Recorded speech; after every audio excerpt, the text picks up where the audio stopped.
These brave and intelligent people pour our bathing shampoo from their truck into a very large monster because they believe that this is the only thing that can kill the alien monster. But how it all started.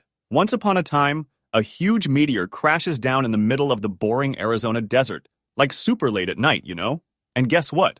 Wayne Gray, this dude who wants to be a firefighter, he actually sees it happen. Crazy, right? So the very next day, there are these science dudes, Ira Kane and Harry Block, who work at the nearby Glen Canyon Community College. They're all curious about the meteor crash, so they go check it out. And guess what they find? The meteor landed in this big old cave, and when they scrape it, it oozes out this weird blue stuff. Ew! But here's where it gets wild. Turns out, the meteor is like a home to these alien microorganisms. And these little guys are so cool, because they can evolve super duper fast. I'm talking millions of years of evolution in just a few hours. Like, the next day, these tiny things turn into funky fungi and flatworms, but they can't even breathe oxygen yet. And then get this, the day after that, bam, there's aquatic life. Seriously, it's like evolution on steroids or something. After the army totally seals off the crash site, Ira and Harry are like, hey, we need some smart peeps to help us figure this out. And guess who they call? Brigadier General Russell Woodman, who used to be Ira's boss, and this kind of clumsy doctor, Allison Reed from the C.D.C., who's like the big shot in studying diseases. But guess what? Even with all these smarties, things don't go as planned. Like 2 weeks later, Ira's all like, I want to be part of the investigation too. So he goes to court for it. And there, Allison's all like, tell us what you know, dude. And Ira's spilling the beans about how he got kicked out of the army in 1997 because of a messed up experiment he did. He made this anthrax vaccine and gave it to a ton of soldiers, but it went totally wrong and caused a huge mess.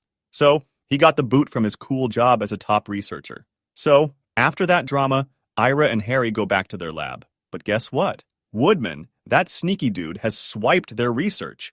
Now they're all, oh no, we gotta sneak in and grab another piece of that meteor. So they dress up in disguises and sneak into the base like secret agents. And you won't believe what they find. The caverns are like an alien jungle now. It's insane. There are all these tropical plants and animals. I'm talking flying bugs and meat-eating plants, dude. One night, this ginormous reptile thing goes all beast mode and attacks the dude who owns the local fancy country club where Wayne's working. And guess what? The guy doesn't make it. Total shocker, right? And if that's not enough, the very next day, picture this. A frog-like creature, but like dog-sized, goes full-on crazy and attacks these two old ladies in their own home. I mean, what is even happening? So here comes the Brainiac squad, Ira, Harry, and our dude Wayne. They're like, hold up, there's gotta be a connection. They find this valley behind the old lady's house. And guess what's chilling there? These dragon-like things that are suffocating or something.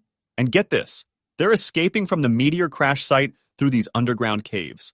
I can totally hear Ira saying, yo, these dragons ain't ready for our oxygen yet. And Harry's like, yeah, man, they're on a breathing adventure. But wait, it gets even crazier. A baby dragon pops out, and these guys are like, oh no, it's adapting to our air already. So, the dragon goes all Godzilla on a shopping mall, causing chaos. But our trio ain't having it. They grab some weapons and take down that mini dragon menace, while the news people are totally catching on to these crazy alien attacks, and Governor Lewis shows up at the scene all fired up, wanting answers ASAP. He's seriously mad that nobody gave him a heads up earlier about this whole alien mess. And you know what's even cooler? Allison, she's this smart cookie, thinks these aliens are gonna take over the whole United States in just 2 months. Imagine that. Then there's this dude named Woodman, and he's all about blowing up stuff. He's like, let's drop a napalm bomb on that meteor and the town around it. But like, Lewis isn't super thrilled about that idea because he's worried about hurting innocent folks living nearby. But hold up, things get wild. These monkey-like creatures suddenly attack the base and mess up some people. That's when Lewis is like, okay, fine, let's do that napalm thing. Oh, and guess what? Allison's totally fed up with the whole situation, so she bounces from her job at the C.D.C. and joins this crew led by a dude named Ira. Talk about making a big change. Now here comes the Brainiac part. Ira figures out that these aliens hate the heat, like big time. He's all like, their DNA can't handle the heat, man. And get this, the aliens started evolving when they first hit Earth. So, Woodman's not really listening to Allison's pleas, and people are starting to evacuate the town because they know the big boom is coming. But wait, there's more! So, Allison's got this cool t-shirt with a periodic table on the back. Ira's looking at it, and he's like, hey, maybe selenium could mess these aliens up like arsenic does to our carbon life on Earth. And then, the unexpected happens. These two not-so-smart students, Deke and Danny Donald, they remember that selenium sulfide is in Head & Shoulders shampoo. Can you believe it? They decide to use that against the aliens, like, who would have thought? So, Wayne's like, I need a fire truck, and he gets his hands on one. But here's the kicker. He fills that bad boy up with shampoo, and guess who helps him? Ira's bunch of college buddies. Teamwork, right? But hold on, things get a bit nutty. Woodman's whole napalm thing happens earlier than expected, like a big whoopsie. And that sets off a chain reaction, turning these aliens into one giant slimy blob thing that's as tall as like a skyscraper. Imagine that, an amoeba that's skyscraper-sized. And guess what? This megablob starts multiplying like crazy through this thing called mitosis. It's like splitting and making copies of itself forever. Like, picture thousands of these massive blobs taking over the whole country. Yikes. But wait, our squad's got a plan. They drive their shampoo-filled fire truck under this blob monster thing and find this, like, weird opening that's, rectal-like. Super strange, I know. And right before this giant blob is about to divide into two, they spray the shampoo up there. And guess what? Boom!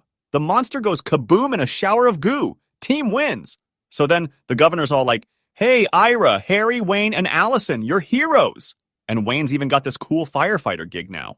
Oh, and here's a surprise. Ira and Allison, they're totally a thing now, like dating and all that lovey-dovey stuff. And guess what comes next? Our crew, Harry, Ira, and Wayne, they're like the shampoo ambassadors. They're on TV, promoting Head & Shoulders for both keeping your hair looking fly and fighting off these crazy aliens. How wild is that, huh? This is the end of this movie story. Please like this video.